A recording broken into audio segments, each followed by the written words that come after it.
wires connecting buildings and running along the roads, which they say is aesthetically inappealing and therefore degrades the real estate value.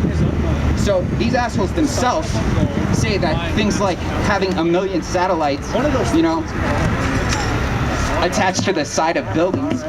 You know, you go in the hood, you see so many satellites just stacked on top of each other, pointing omnidirectional, you know, and you could easily, you know, remove those, install the future technology, allow people to grow, allow people to independently develop using the internet instead of controlling the amount of bandwidth data that is available and charging consumers out the ass. I personally was stuck in a cell region, because cellular phones are called cellular phones because they exist in this hexagonal region called a cell.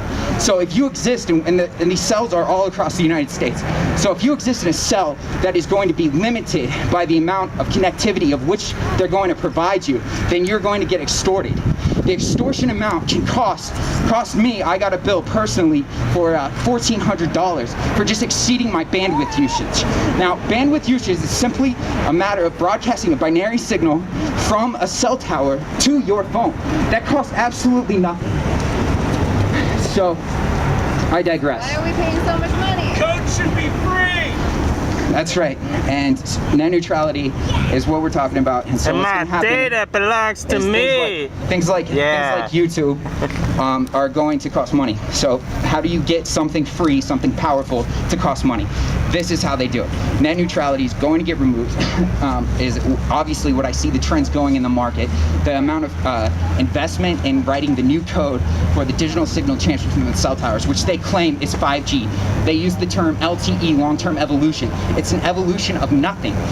Any idiot can clearly see, any child could see, not even just anyone could see clearly that sending a signal through electronic radio frequencies through the air is not going to equal the amount of speed that you could get by the speed of light, which is a fiber optic cable.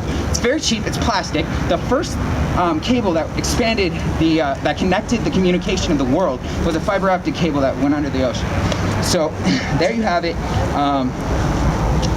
That's how they're limiting the bandwidth, and soon, if you use YouTube at a place like at any Wi-Fi service, they'll track your code, then track your IP address, then they will charge you for the additional amount of bandwidth you used because you overused.